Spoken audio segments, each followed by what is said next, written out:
खुलुमबाय लोगोफोर, आरोबाव दिनैनि मोननैसो गोनांथार खौराङाव नोंथांमोनखौ बरायबाय। नोंथांमोननि थाखाय गोनांथार खौरां, अन्नानै जोबजासे नायलांनो गुरै खावलायबाय। गिबि रादाबाव दङ, हादराव आरोबाव पेट्रल आरो डिजेलनि बेसेना फिन बांबावबाय। दिवालीनि समाव मिरु सोरखारा पेट्रलनि बेसेनखौ 12 रां आरो डिजेलनि बेसेनखौ 17 रां खमायदोंमोन। नाथाय दिनै नुनो मोन्दों हादराव पेट्रला 12 फैसा आरो डिजेला 9 फैसा बांबावनायखौ। बिनि अनगायै गोनांथार जाग्रा लोंग्रा मैगं थाइगंनि बेसेनाबो बाजाराव अर जोंदों। दिवालीनि समाव हादरनि राजधानी सोहोराव साननि समावनो सानखौ नुनो मोनै खोमसि जादों। खौरांनि बायदिब्ला सोरांनि फोरबो दिवालीयाव दिल्ली सोहोराव बांद्राय बम गावनायनि जाहोनाव आबहावायाव मैखोम गाज्रि गोहोम गोलैदों, जायनि फिनजाथाय महरै हाद्रि हाला आरो बमनि गाज्रि गोहोमाव खोमसि महर लाना सानखौ नुनो मोनाखै आरो दिल्लीयाव मोनसे हुलुस-थुलुस थासारि सोमजिदों होनना मिथिदों। भारत सोरखारा दिवालीयाव दिल्ली सोहोराव बम गावनो बादा होदोंमोन, नाथाय सुबुंफोरा भारत सोरखारनि बे बिथोनखौ मानियाखै, जायनि जाहोनाव दिल्ली सोहोराव आबहावानि गेब्रेंनायखौ नुनो मोननाय जायो। दानिया फैदो गुबुन मोनसे खौराङाव। दिवालीयाव दखान खुलिनायनि दखानखौ सावना होनो हुंखार। दिल्लीयाव सोमजिदों मोनसे गेदेर जाथाय।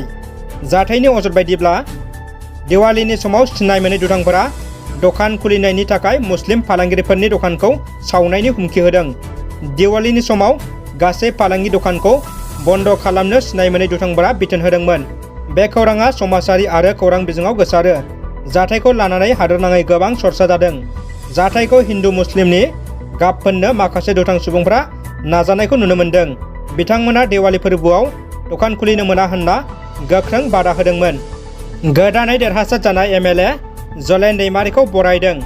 दारांगाजुलि ब्लक कमिटि UPPL, BJP आरो AJP दोलोनि बिबानगिरि मावथि बिथांमोना मोनसे समायना हाबाफारिनि गेजेरजों तामुलपुर बियाबनि MLA जलेन दैमारिखौ बरायो।